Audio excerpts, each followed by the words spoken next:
The sleek command vessel of the Vexari Confederation sliced through the darkness of space, its iridescent hull reflecting the distant light of Sol as it approached the third planet. Commander Talvex stood with his 4 arms clasped behind his back, observing the blue-green whirl through the panoramic viewport. "Primitive," he said, mandibles clicking with disdain. "Another Type 3 civilization, barely out of its planetary cradle." Science Officer Kira Nex floated to his side, her translucent tentacles gently pulsing with bioluminescent light. The atmospheric composition shows heavy carbon pollution, and their communications networks are chaotic and unencrypted. They still rely primarily on fossil fuels and chemical propellants for their rudimentary space exploration. Talvex flicked a manipulator dismissively. "The usual story. How many worlds does this make now?" 647. 649. Commander, Strategic Advisor Zevrak corrected, approaching from the data terminal where he had been studying the streaming information. Unlike his colleagues, his posture betrayed a hint of concern. "But there's something unusual in their historical patterns." "Unusual how?" Talvex asked, more out of protocol than interest. Zevrak projected a holographic timeline above his palm. "Their technological progression is remarkably accelerated compared to other Type 3 species we've encountered. They've advanced from primitive flight to rudimentary space travel in less than a single generation. Their conflicts." He expanded a section of the timeline. "Have driven innovation at unprecedented rates." Kiranex drifted closer to examine the projection. "Fascinating. They do seem particularly adaptive under pressure." Talvex waved away the hologram with a dismissive gesture. "All irrelevant. The High Command has already designated this system for resource extraction. The preliminary scans show substantial reserves of rare earth elements and liquid water, a prize worth claiming with minimal effort." "I would recommend a cautious approach, Commander," Zevrak suggested. "Perhaps extended observation before." "Your concerns are noted, Advisor, but unnecessary," Talvex interrupted. "The protocol for technologically inferior species is clear. We demonstrate our power, present our terms, and begin the extraction process. Their resistance, if any, will be disorganized and ineffective." The bridge fell silent as the command vessel moved into high orbit, joined by 5 smaller warships that emerged from fold space with surgical precision. "Conduct targeted strikes on their primary military installations," Talvex ordered. "Nothing too destructive. Just enough to demonstrate the futility of resistance." Within moments, precision energy beams lanced down from the Vexari ships, vaporizing key military bases across Earth's surface. The attacks were clinical, designed to minimize collateral damage while maximizing psychological impact. "Transmit the standard ultimatum," Talvex commanded as the strikes concluded. "They have 30 of their days to prepare terms of surrender and resource-sharing agreements."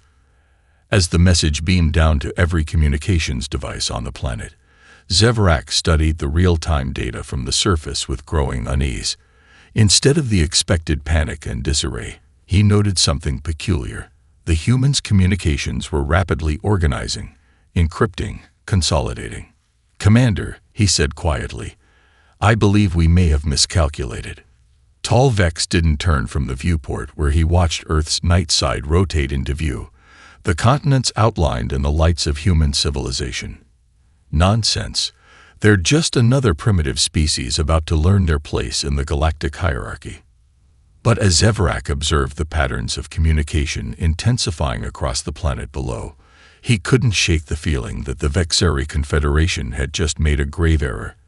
They had provoked a species that didn't understand how to surrender. The emergency session of the United Nations Security Council convened in a hardened bunker beneath Geneva, one of the few places on Earth guaranteed to be shielded from Vexari surveillance. Representatives from nations that had been bitter enemies just days ago now sat shoulder to shoulder, faces grim but determined. "The Chinese government is prepared to share our complete military technology database," announced the Chinese ambassador, sliding a secure data crystal across the table. including our latest prototype electromagnetic pulse weapons. The American Secretary of Defense nodded, pushing forward her own data crystal. As are we. Our quantum computing research, orbital defense platforms, everything. A murmur ran through the room, not of shock, but of grim approval. The Russian president leaned forward, his voice steady. We have already evacuated our top scientists to secure facilities. They await only the coordination to begin. At the head of the table, UN Secretary-General Amara Okafor stood, her posture unbowed despite the weight of humanity's future resting on her shoulders. Then we are agreed. Operation Awakening begins now. We have 30 days before their deadline. 30 days to show these Vexari that humanity does not submit. Halfway across the world, in a hastily repurposed research facility beneath Mount Fuji, Dr. Maya Chen stared at the fragment of Vexari technology, recovered from the wreckage of one of their precision strikes. Her team had been working without rest for 72 hours, analyzing every molecule of the alien material. It's not just advanced, she murmured, adjusting the atomic microscope. It's efficient, elegant, even. She tapped the strange metallic alloy, watching as it seemed to absorb the vibrations without echo. But it's still bound by the laws of physics, our laws of physics. Her colleague, Dr. Nasir Khan, looked up from his computer models. Maya, look at this energy signature again. They're shields. They pulse at regular intervals. There's a pattern here. Chen moved to his terminal, her exhaustion momentarily forgotten as she studied the wavelength analysis. You're right. It's a frequency modulation, almost like. Her eyes widened, like a heartbeat, regular, predictable, and vulnerable. Asked Nasir. A slow smile spread across Chen's face. Every system has its breaking point. We just need to find the right resonance. Above them, in what remained of the observatory at the summit of Mount Fuji, astronomer Jun Takahashi had converted the damaged astronomical telescope into a makeshift tracking station. Working with a global network of astronomers, they had mapped the positions and movements of every Vexari vessel in Earth orbit. Their patrol patterns are consistent, he reported via encrypted channel to the dozens of similar stations around the world. They're confident, arrogant. They don't expect us to be watching so closely. In orbit, teams of astronauts and cosmonauts work together aboard the International Space Station, which had been deliberately ignored by the Vexari as insignificant. Behind radiation shielding, they conducted tests on improvised weapons designed to operate in vacuum. If Dr. Chen's theory is correct, Commander Sofia Rodriguez explained to her multinational crew, we'll only get one chance at this. The element of surprise is our only advantage. Meanwhile, in secure bunkers around the world, military strategists studied every frame of footage from the Vexari attacks, searching for weaknesses in their tactics, their formations, their technology. Special forces teams trained with simulated alien weaponry, preparing for the possibility of ground combat. And across the planet, ordinary citizens prepared in their own ways. Some built shelters, others volunteered for emergency response training, while many simply held their loved ones close, determined that if humanity was to face extinction, they would do so with dignity and courage. As the 20-day mark approached, Secretary-General Okafor received the first comprehensive reports from the global research and defense initiatives. She studied them in the soft light of her underground office, then pressed the communication button that would connect her to every leader in the human resistance. We are ready, she announced, her voice calm but charged with resolve. Humanity does not bow. We rise. Commander Talvex stood rigidly on the bridge of his flagship as the deadline for Earth's surrender passed. Not a single communication had been received from the humans, no pleas for mercy, no negotiation attempts, no surrender terms. Just silence. Commence the second phase, he ordered, his voice cold. Deploy the harvester vessels. The massive resource extraction ships began their descent toward Earth's atmosphere, escorted by a protective squadron of Vexari warships. On view screens throughout the fleet, the planet's blue-green surface grew larger as they approached. Still no response from the surface, reported Communications Officer Relnax. Their global communications network remains active but encrypted. Strategic Advisor Zevrak frowned.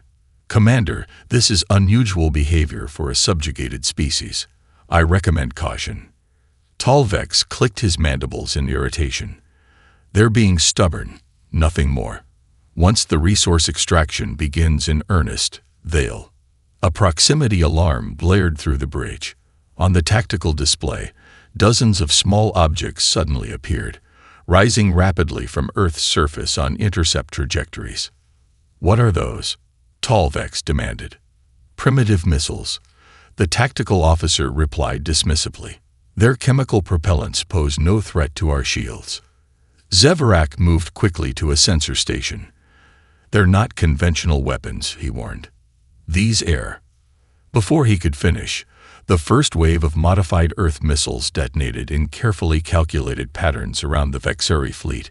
Instead of explosive warheads, they released precisely calibrated electromagnetic pulses that resonated at the exact frequency of the Vexeri shield systems, the frequency Dr. Chen had identified as the shield's heartbeat. 3 Vexeri escort ships suddenly went dark, their power systems disrupted by the synchronized pulses. A harvester vessel listed to one side, its control systems compromised. Impossible. Talvex hissed. How could they? A second wave of weapons launched from Earth, this time from orbital platforms that had been hidden in the planet's debris field. These struck with pinpoint accuracy at the now vulnerable ships, targeting propulsion and weapon systems.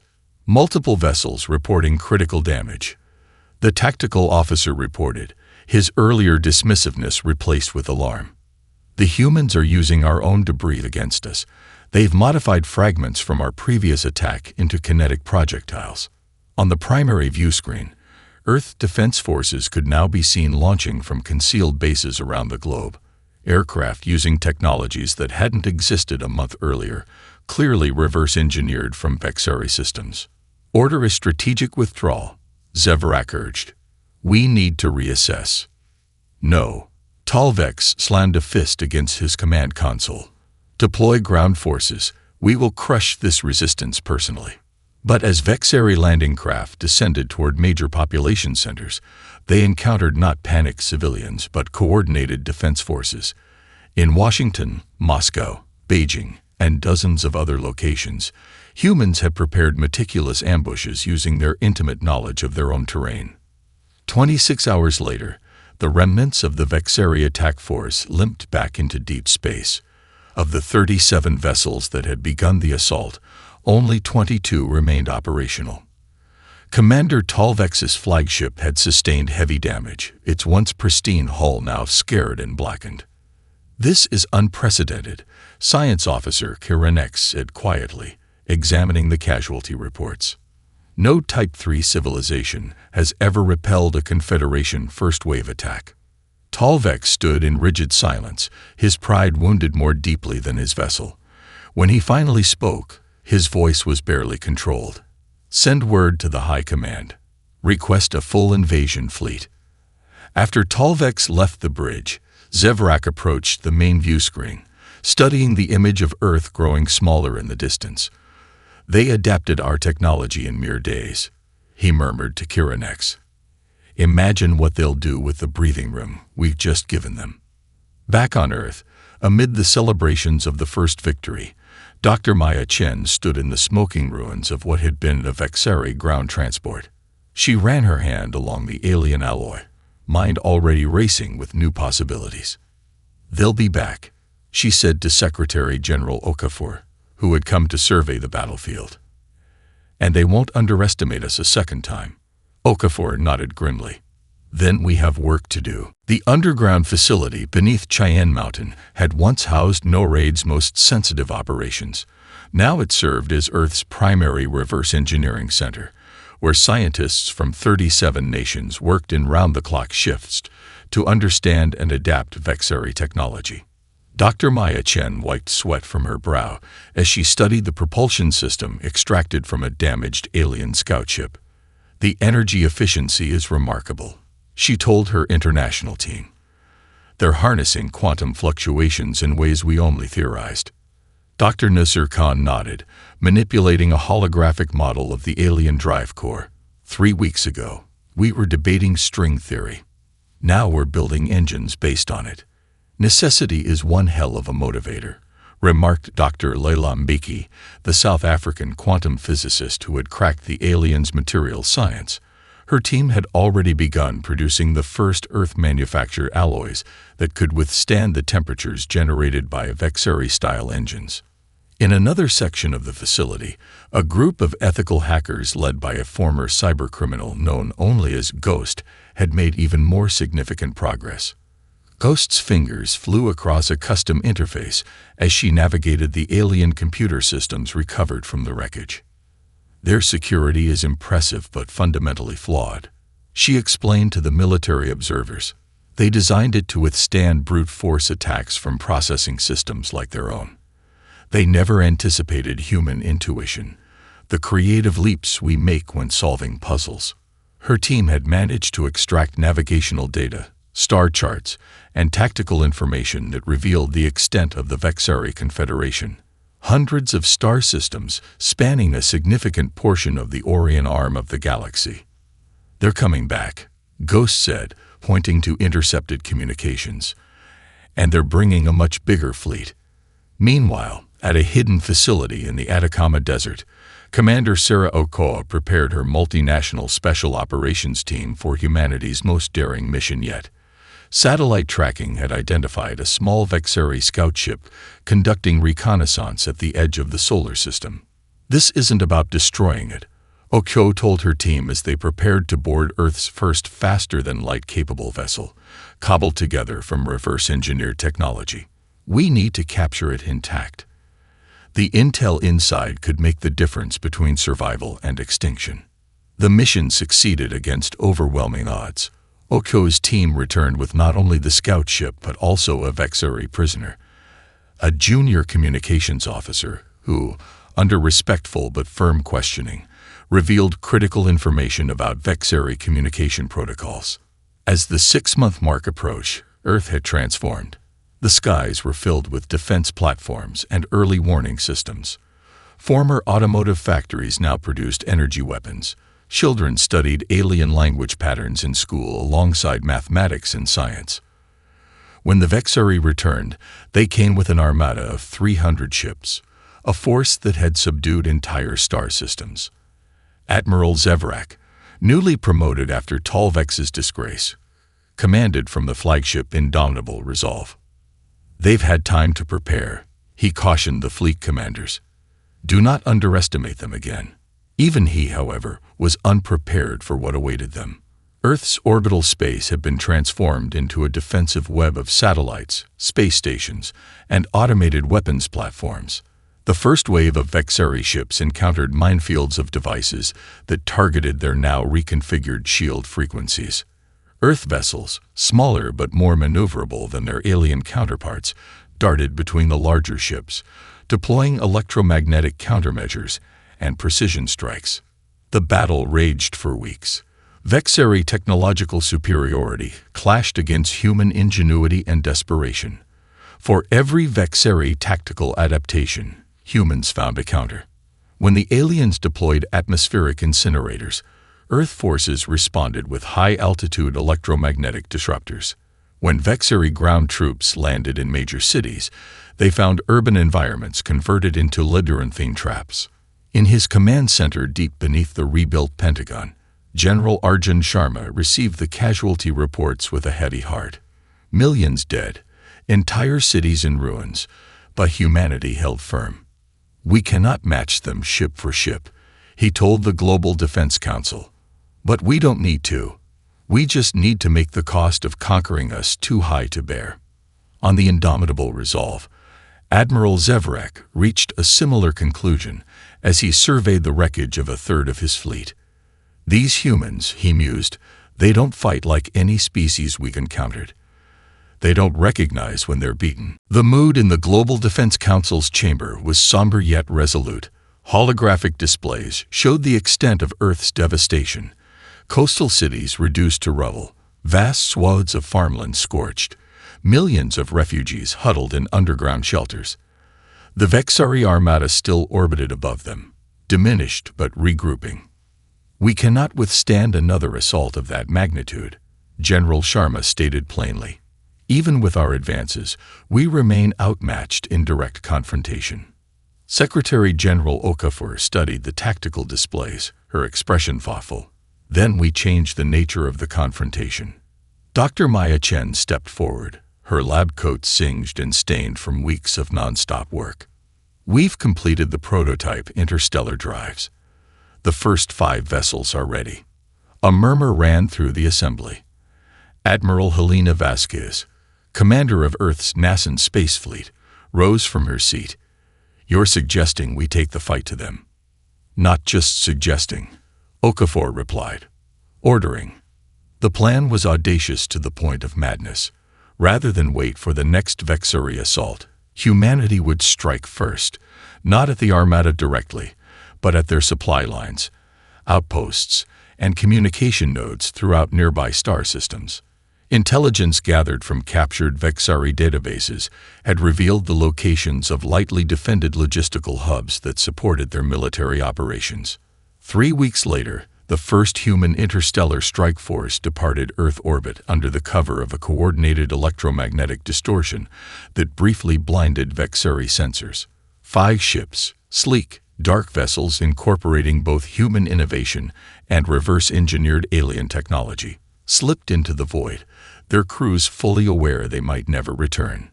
Captain Khalid Rahman stood on the bridge of the EDF Audacity, watching the blue marble of Earth recede until it was indistinguishable from the surrounding stars. "Prepare for quantum transit," he ordered. The ship shuddered as its experimental drive engaged, tearing a hole in space-time itself. The Vexari outpost orbiting Proxima Centauri's second planet never detected the human vessels until they emerged from quantum space practically on top of them.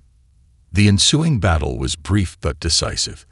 The outpost's meager defenses, designed to deter pirates and minor threats, proved inadequate against Earth weapons specifically tailored to Vexari vulnerabilities. "Secure all data cores," Rahman ordered as boarding teams entered the captured station, "and treat any prisoners with dignity." Similar strikes occurred simultaneously across 5 Vexari supply hubs in nearby star systems. The attacks were surgical, targeting military and logistical infrastructure while avoiding civilian areas. Each human vessel departed with valuable intelligence, resources, and occasionally, prisoners who provided even more insight into Confederation operations. On the indomitable resolve, Admiral Zevrak received the reports with a mixture of disbelief and growing respect. "They've developed interstellar capability in less than a standard year," he told the Emergency Council of Fleet Commanders. "And rather than flee, they've chosen to attack." "Impossible," sputtered Sub-Commander Veltrak. "No species advances that quickly. It defies evolutionary patterns." "Yet here we are," Zevrak replied dryly. "And now we face a 2-front war.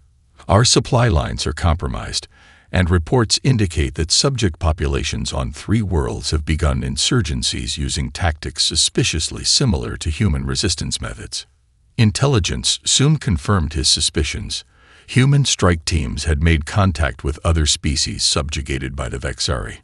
Rather than simply destroying Confederation assets, they had begun sharing technology, tactics, and most dangerously, inspiration. On Kelbrax IV, insectoid beings who had lived under Vexari rule for generations suddenly deployed electromagnetic weapons against their overseers. On the oceanic world of Marana, aquatic sentients sabotaged underwater resource extractors using explosive techniques taught by human special forces. Throughout the fringes of Confederation space, the carefully maintained order began to fray. In a secure communication to the High Command, Zevrak did not mince words. "We face a contagion. These humans do not merely fight for their own survival, they export revolution. Every subject world they contact becomes a potential flashpoint. Every species they encounter becomes a potential ally." The High Command's response was predictable. Massive reinforcements diverted from other frontiers, scorched earth tactics authorized for human allied worlds, and a bounty placed on captured Earth vessels so enormous it caused economic ripples across Confederation space. But even as the Vexari mustered their forces for what they believed would be a definitive crushing of the human threat, Admiral Zevrak found himself wondering if they had already waited too long. The humans hadn't merely survived first contact, they had transformed it into an opportunity that was now reshaping the very foundation of Confederation power. The crystalline spires of Antares Prime glittered in the light of 3 suns as the human diplomatic vessel entered orbit. Unlike the sleek, predatory lines of Earth's warships, the EDF Horizon was designed to project a different message: elegant, open, with visible observation decks and minimal weapons systems. Ambassador Elena Reyes stood on the bridge, her formal diplomatic attire a stark contrast to the utilitarian uniforms worn by the crew. "Any response to our hail?" she asked Communications Officer Patel. "Yes, Ambassador." They're surprised. It seems the Vexari have been spreading stories about us. They expected monsters. Reyes smiled thinly. Then let's show them otherwise.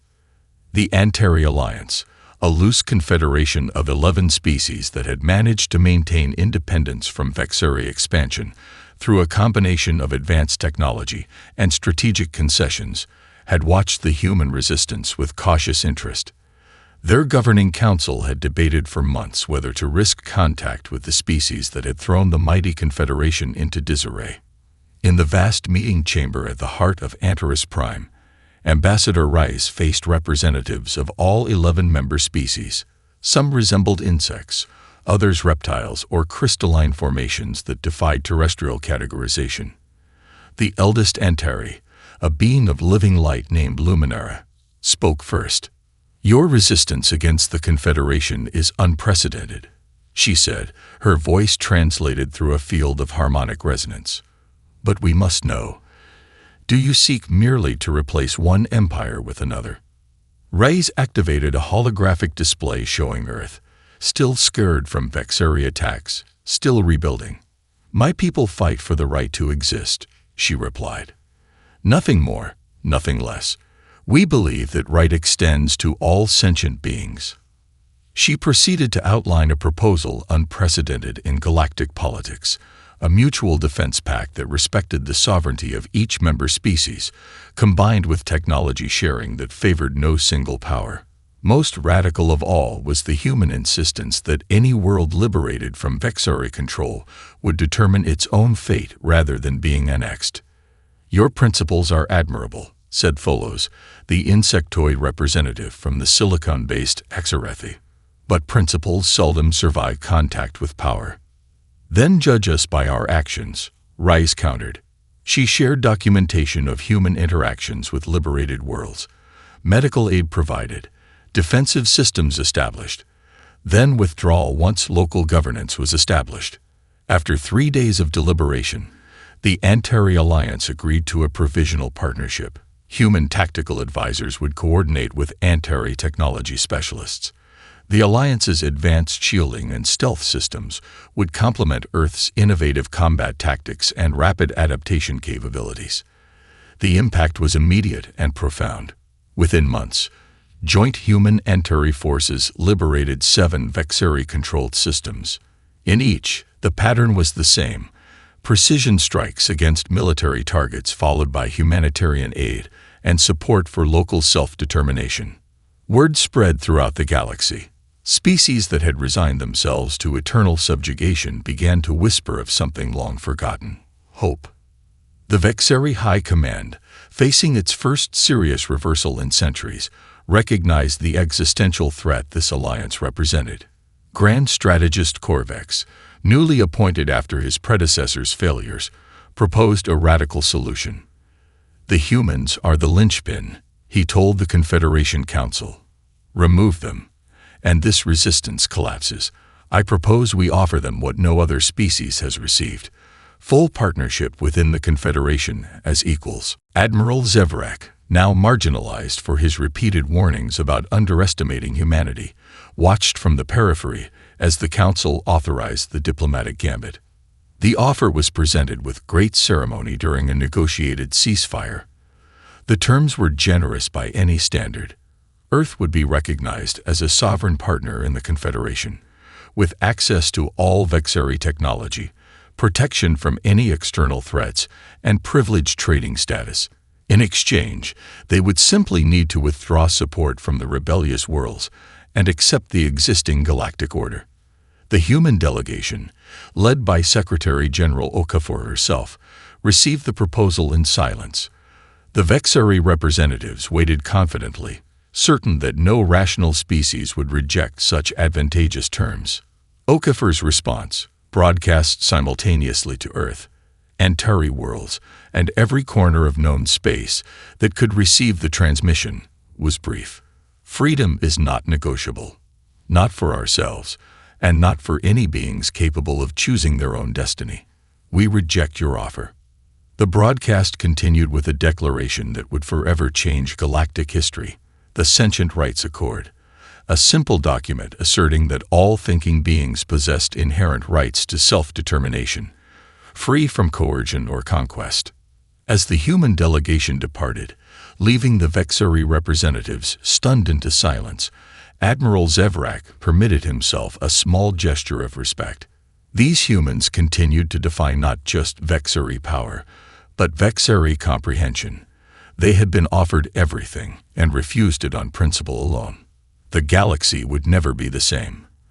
The combined human Antari fleet emerged from quantum space at the edge of the Vexari home system, a force so vast it eclipsed the light of distant stars. On the bridge of the flagship Liberty, Admiral Helena Vasquez surveyed the tactical display with grim determination. 3 years of conflict had transformed her from a naval officer into the commander of the largest multi-species armada in known galactic history. All vessels report ready, Admiral, her executive officer announced. The Exarathi battle groups are in position. Mira and depth charges are armed. Earth's quantum disruptors are online. Vasquez nodded, her scared face illuminated by the holographic star chart. Begin the advance. Remember our primary objectives, military targets only. We're not here for vengeance. As the fleet moved toward the inner planets, Dr. Maya Chen worked feverishly in her laboratory aboard the science vessel Oppenheimer. The past 3 years had aged her dramatically, silver streaking her once black hair, deep lines etched around her eyes. But those eyes burned with the same intensity as they had on the day the Vexari first appeared above Earth. The readings are consistent, she told the multi-species team of scientists surrounding her. They're preparing to deploy the stellar collapser.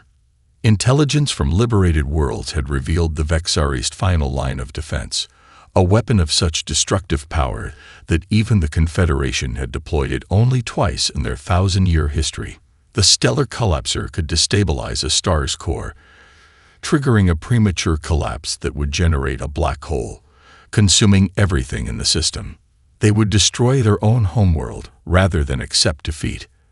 Ask Thelen, the crystalline Antari physicist. Not their homeworld, Chen clarified, pointing to the trajectory calculations. They're targeting the secondary star in their trinary system. The resulting black hole would create a gravity well that would trap our fleet while they evacuate their ruling hierarchy, and condemn billions of their own citizens to death, added Nasser Khan, now Chen's husband, as well as her chief collaborator, including the subject species they've relocated to their inner worlds. Chen's team had anticipated this desperate measure.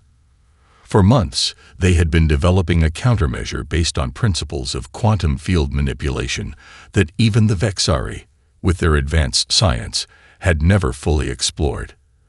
The theory was sound, but untested, and failure would mean not just defeat, but annihilation. As the Allied fleet engaged the outer defense platforms, the Vexari High Command gathered in their fortified bunker beneath the capital city.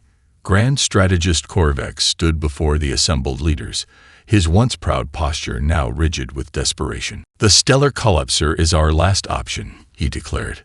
Once deployed, we will have 16 hours to evacuate critical personnel before the gravity distortions become insurmountable. From the shadows at the rear of the chamber, Admiral Zevrak stepped forward. 3 years of watching the conflict unfold exactly as he had predicted had transformed him from a loyal Confederation officer into something more complex. And the 3 billion citizens of the Confederation who cannot be evacuated. The 12 billion subjects. What of them? Korvex dismissed the concern with a wave of his upper appendage. Regrettable casualties. The Confederation will rebuild elsewhere, stronger for having excised the human infection. Zevrak looked around the chamber, meeting the eyes of each council member. Is this what we've become? A civilization willing to commit genocide, including against our own people, rather than acknowledge we were wrong. Before they could answer, alarms blared throughout the complex. On the strategic display, a new energy signature blossomed at the edge of the system. The stellar collapser had been activated ahead of schedule, a final act of a zealot unwilling to wait for authorization. In space, the fabric of reality itself seemed to warp as the massive weapon directed its energy toward the secondary star. The stellar surface began to ripple and contract, the fusion reactions at its core destabilizing as exotic particles bombarded its structure.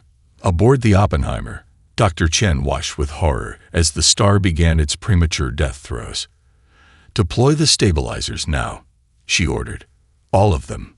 Dozens of specialized satellites, developed jointly by human, Antari, and liberated Vexari scientists, activated simultaneously around the dying star. Each generated a precisely calibrated quantum field that interacted with the collapsing stellar material. Individually, they were insignificant against such cosmic forces. Together, they created something unprecedented. A controlled wormhole that channeled the collapsing stellar energy into a stable configuration. Instead of a devastating black hole, a shimmering portal formed, a gateway through space-time itself that glowed with the redirected energy of the dying star. Chen stared at the readings in disbelief. "We didn't just stop their weapon," she whispered. "We've created stable wormhole technology." On the Vexari homeworld, the Council watched in stunned silence as their ultimate weapon was not just neutralized but transformed. The implications were staggering.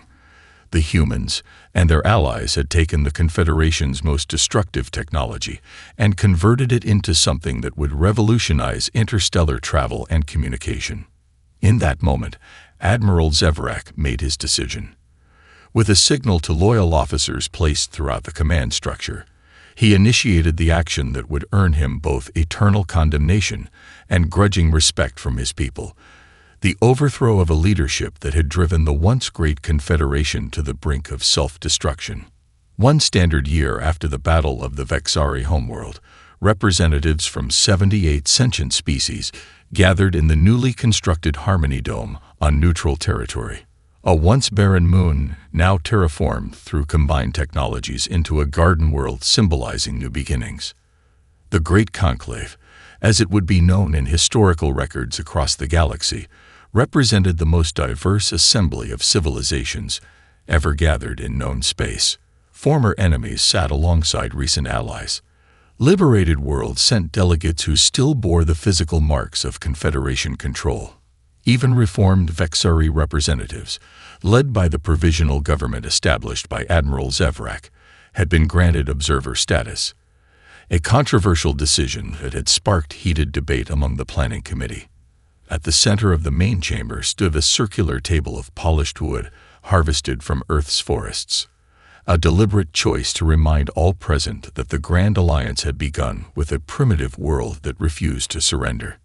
Secretary General Amara Okafor, her hair now completely white, but her posture unbowed, called the assembly to order. "We gather today not to celebrate victory," she began, "but to ensure it never becomes necessary again." For 30 days, the delegates debated the structure of a new galactic order. The discussions were often contentious. Civilizations with histories spanning millennia found themselves challenged by species that had achieved spaceflight mere decades ago. Philosophical differences about governance, rights, and sovereignty threatened to derail the proceedings multiple times. Throughout it all, the human delegation played a unique role. Though they possessed significant military power after the defeat of the Confederation, they consistently advocated for a decentralized structure that prevented any single species from dominating others. Dr. Maya Chen, now recognized across the galaxy for the wormhole stabilization technology that had transformed interstellar travel, presented the scientific case for cooperation. The universe holds challenges greater than any we can pose to each other, she told the assembly. Only together can we hope to understand dark energy, survive supernova, and perhaps one day transcend the limitations of our galaxy itself. Admiral Helena Vasquez, speaking for the combined fleet commanders, was more pragmatic.